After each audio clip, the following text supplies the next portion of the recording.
In 1994, Spanish researchers descended 90 meters through a crevice in the rock so narrow that they had to exhale to get through. 90 meters, the height of a 30-story building, in the dark, in silence. And at the bottom of that abyss, they found something none of them were prepared to see. 30 human skeletons, more than 6,500 individual bones, all in the same hole. All more than 430,000 years old. To understand what that means, if each of those years were a second, you would need to count for 5 days straight, without sleeping, without stopping, to get to today.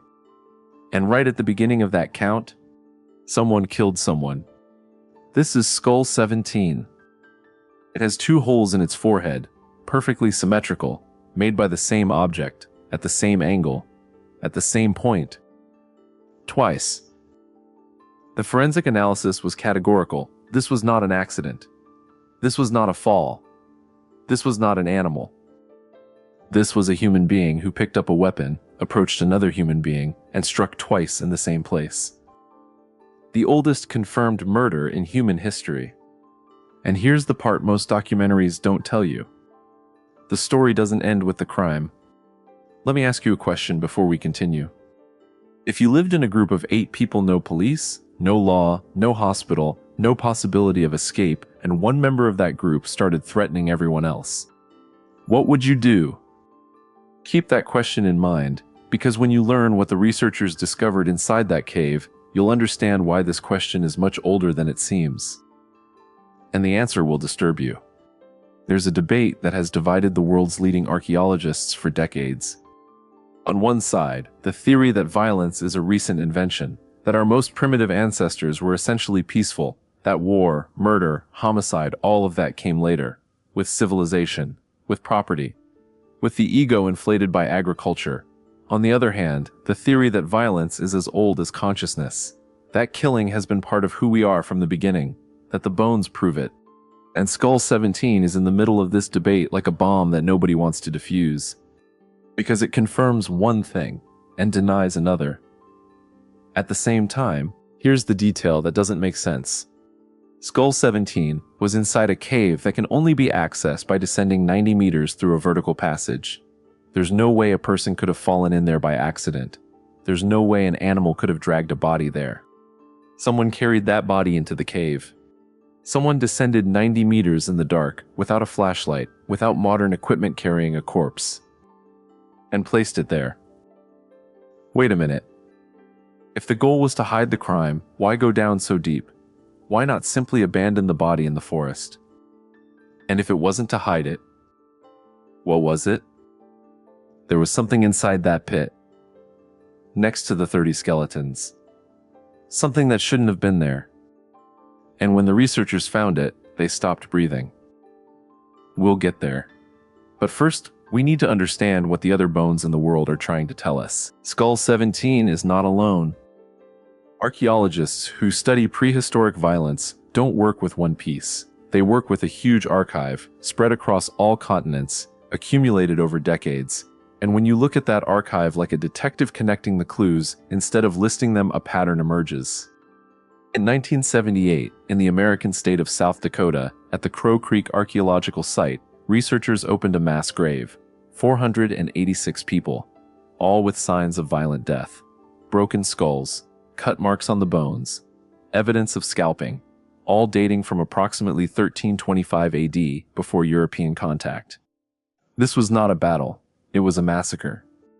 In 1991, in the Alps Mountains, between Austria and Italy, a tourist couple found a body frozen in the ice. The media called it Otzi, the Iceman, 5,300 years old. For years, scientists thought he had died of cold or exhaustion. Until, in 2001, a radiologist performed a more detailed CT scan and found something that no previous analysis had detected. A stone arrowhead, buried in Otzi's left shoulder. He was struck from behind. Otzi did not die of cold. Otzi was murdered. And in Neolithic Europe, between 5 and 7,000 years ago, archaeologists have documented at least 4 mass slaughter sites. Aspern, Talheim, Herxheim, and Schoneck-Kilianstetten. In each of them, entire communities were decimated. Men, women, children. Bones broken after death. Bodies abandoned without burial. The archive is full of blood. The question is not whether our ancestors killed each other. The question is, why? In 2016, anthropologist Jose Maria Gomez published a study in the journal Nature that analyzed 600 mammal species to calculate the baseline rate of lethal violence, the percentage of deaths caused by members of the same species. For most mammals, 0.3%. For humans, based on the archaeological record of prehistoric societies, approximately 2%. It seems like a small amount, but here's the context that changes everything. In the 20th century, with 2 world wars, industrialized genocides, nuclear bombs, the Holocaust, the Gulag, the Cold War, the global rate of deaths from interpersonal violence was also approximately 1.5 to 2%. We haven't gotten worse, but we haven't gotten better either. An archaeologist, Lawrence Keeley, in the book War Before Civilization, showed something even more disturbing.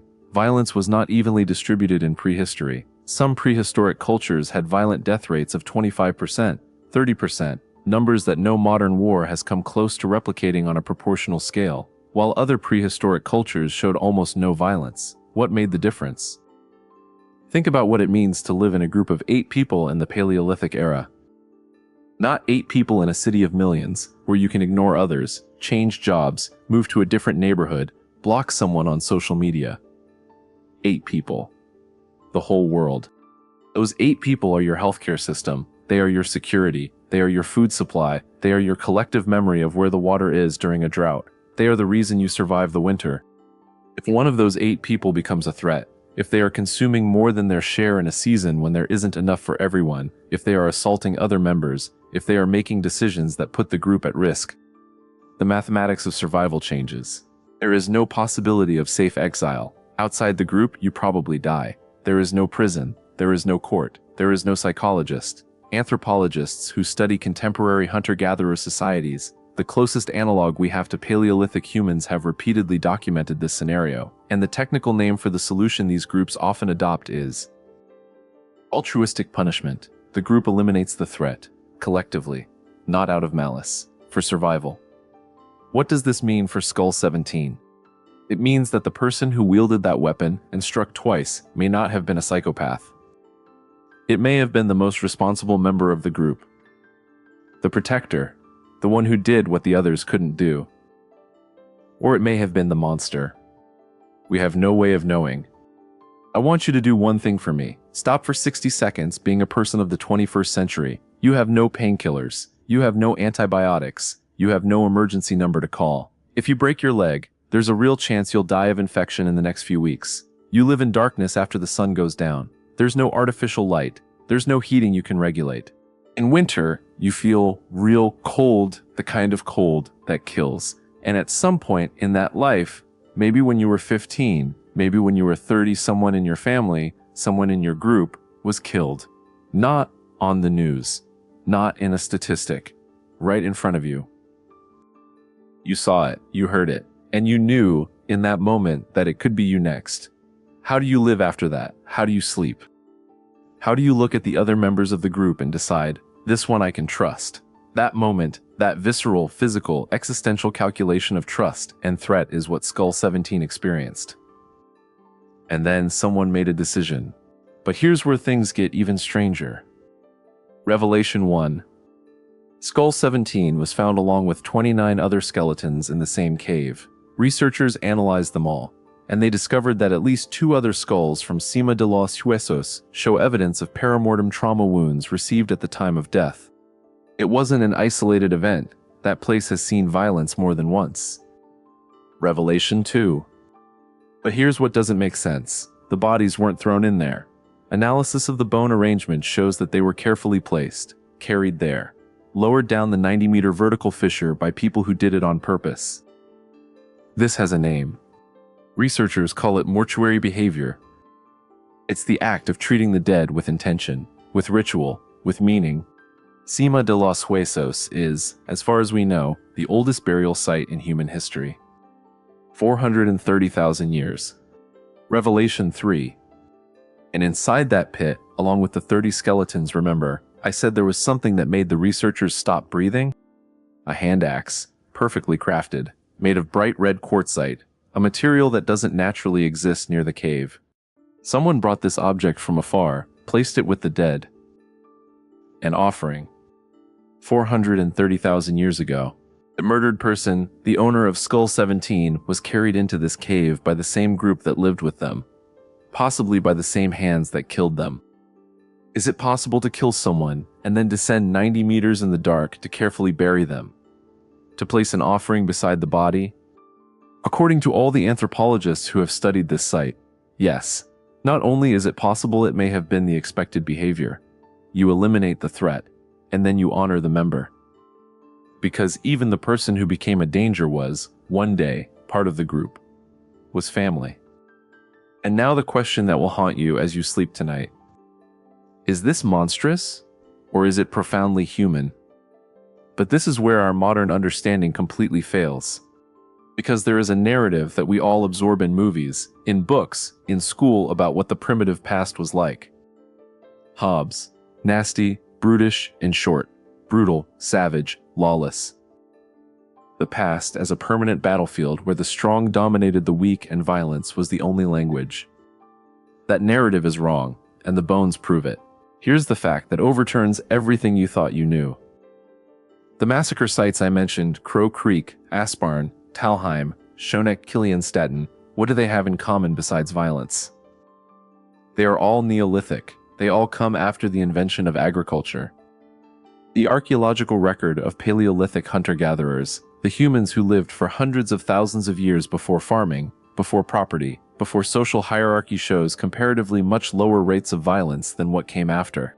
Anthropologist Brian Ferguson has spent decades arguing exactly this. Organized warfare, mass killing, genocide. These phenomena exploded with civilization, with land that could be owned, with grain that could be stored, with group identity that could be defended with blood. Agriculture didn't just change what we eat.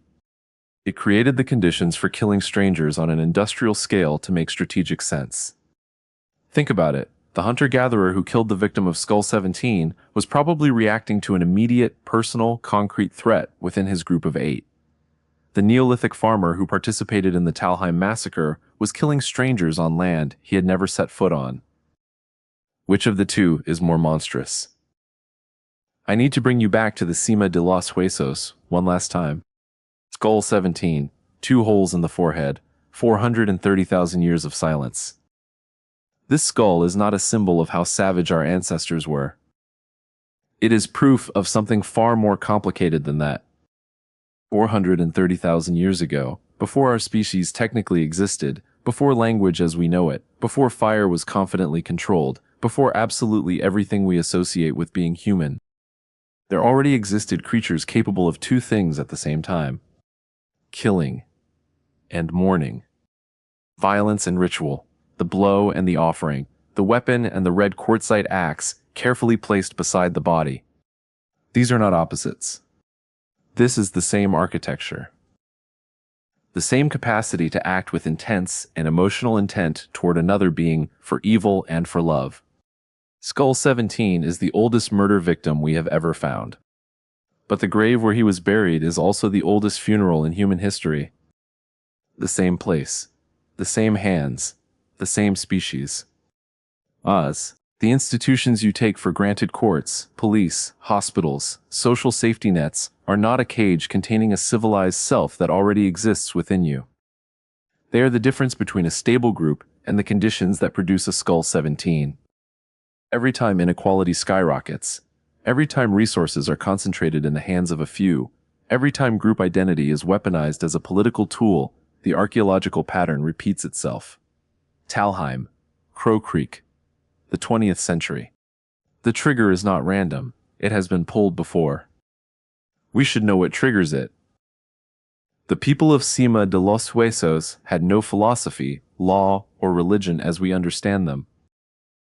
But they had something that precedes all of that, the understanding that the dead matter. Carrying a body 90 meters down through a crevice in the dark without modern equipment is not efficient, it has no survival function. And yet they did it. Through 430,000 years of silence, that gesture reaches us and says, we felt things for each other, even when we hurt each other. Especially when we hurt each other. This is not a comfortable lesson, it is a true lesson. The resilience of the human species is not the absence of violence, it is the refusal to let violence have the last word. The choice, in the dark, to descend carrying the body anyway. Skull 17 is 430,000 years old, 2 holes in the forehead, a body carried into the earth, a red axe placed beside it.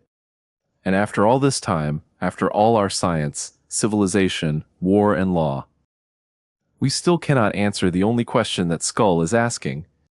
Are we the murderer, or are we the one who cries?